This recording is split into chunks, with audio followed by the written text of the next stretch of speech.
What's up, Video City? It's your girl Marcia, and I'm here with Aletha Martinez. Aletha. Why don't you explain to our viewers a little bit about your work and what you got going on over here? Well, I'm a comic book artist, 16 years in this business. My first book was Iron Man, and most recent book, WWE Superstars for Paper Cuts, and a Mad Max project for DC. But I come to cons to sell my own work. They don't need me to sell their books. I come to show off my own stuff. So here I have my beloved Foreign. All of these characters come from my novel, which we print and bind ourselves in the house. We have book 1 and book 2. Book 2 is still in its beta book form right now.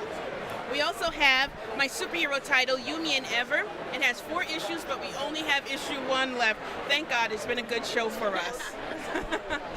I'll say. What do you have on the back burner? Anything you can share with our viewers to look forward in the future? They'll kill me if I tell you. They'll kill me. I will be murdered by people in costumes if I open my mouth too big. But in a couple weeks, maybe a month or so, they'll announce, and then I'll be able to say, "Thank God, that's what I'm on now."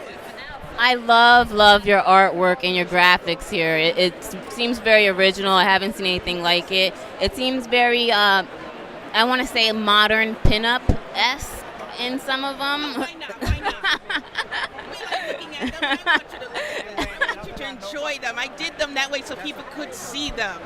Yeah, because they're new characters, and it's hard. It's tough to sell people on new characters. If you're walking up and down Artist Alley, you're going to see Superman, Batman, Superman, Superman, Batman, oh, some Naruto, and on and on and on. Exactly. But when you're trying to push your own stuff, you have to sometimes put a more beefcake image forward than them in suits covered up to their necks and not showing their beautiful body art.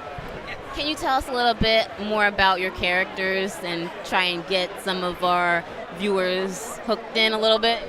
Well, the first book has such a huge surprise that I hold on to that one. The second one, I reveal it. But like the characters behind us, I have a story behind this one alone. They're old characters for me. They were only written down for a long time, so I only started to illustrate them about 3 to 4 years ago. And then I started testing them. But someone once told me there are no beautiful black women, no truly beautiful black women. No, because of our perception of beauty in America. It made me so angry and upset that in 15 minutes I knocked out Ricky here. She's one of my central characters in my story. And I was able to put this forth, and everyone who sees her says the same thing. And you're looking at a black woman who isn't like super dark, and there's only come in one shade, because comic books color them storm brown, and that's it. We don't get any in-betweens, You get the red, the yellow, the storm brown, and then the white people, they have all different shades. I hate that. So, you know what? And I want to speak more about that. It's very prominent once you come to Comic-Con. There's not, I hate to say it, there's not too much color here behind the booth.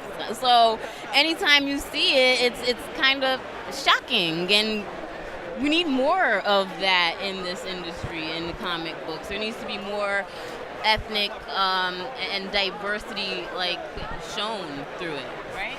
Yeah, but people need to step up to that plate. You need to get your portfolio together, the 5 to 6 pages of sequential artwork, 1 splash page, retro storytelling, action scene, and walk up to the big companies and say, here I am.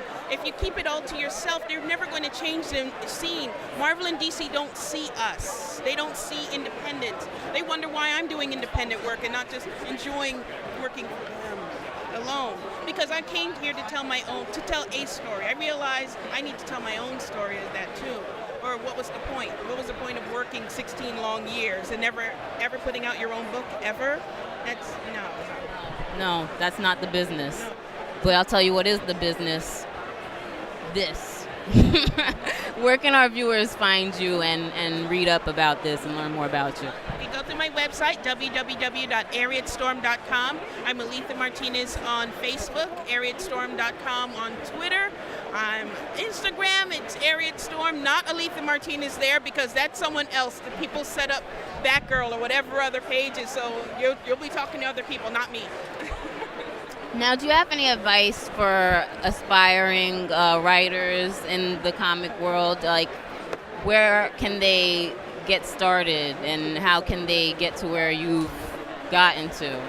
Well, mentioned earlier, you have to be very traditional and show and present things the way they want to see it done. The Marvel way, the DC way. That's not your way. That is their way. So if you're a penciler, you have to show traditional pencil work. 5 to 6 pages of sequential artwork, like I mentioned earlier.